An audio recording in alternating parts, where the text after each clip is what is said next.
BNP chairperson Begum Khaleda জিয়ার বিদেহী আত্মার মাগফিরাত কামনায় গাজীপুরের কাশিমপুরে মিলাদ মাহফিল ও দোয়া অনুষ্ঠিত হয়েছে।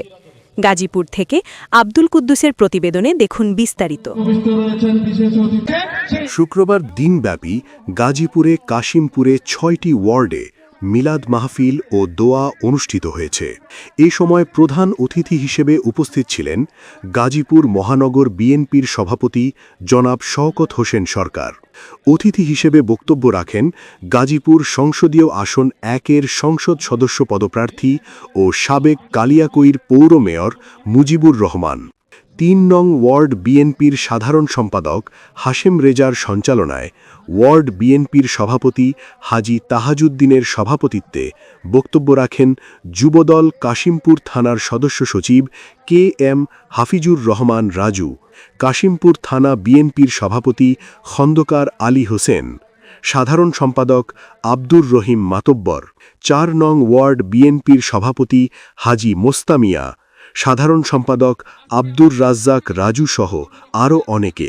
আজকে আমাদের প্রাণপ্রিয়তা জনাব মুজিবুর রহমানের হাতে যারা শেষের প্রতীক, তাকে আমরা ভোট দিয়ে জয়যুক্ত করি, তাহলে আমাদের ১৭ বছরের গণতন্ত্রের লড়াইয়ের যে যুদ্ধ করেছি সেই যুদ্ধ আমাদেরকে সফল হবে। কাশিমপুর থানা থেকে আমরা প্রত্যেকটা ওয়ার্ড থেকে যেন বিপুল ভোটে আমরা ধানের শীষের প্রার্থী মুজিবুর রহমান ভাইকে জয়যুক্ত করতে পারি।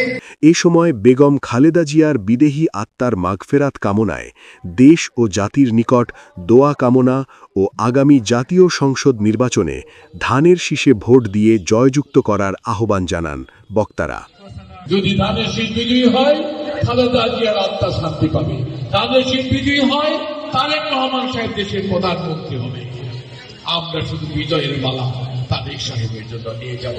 আমাদের খালেদা জিয়ার মন শান্ত হবে না, তার কথা তার সন্তানরা দেখেছে। বিষয় হলো যে আমার নেত্রী সুস্থ অবস্থায় আপনার জেলে গেল, জেল সেন্টার থেকে অসুস্থ হয়ে আসলেন।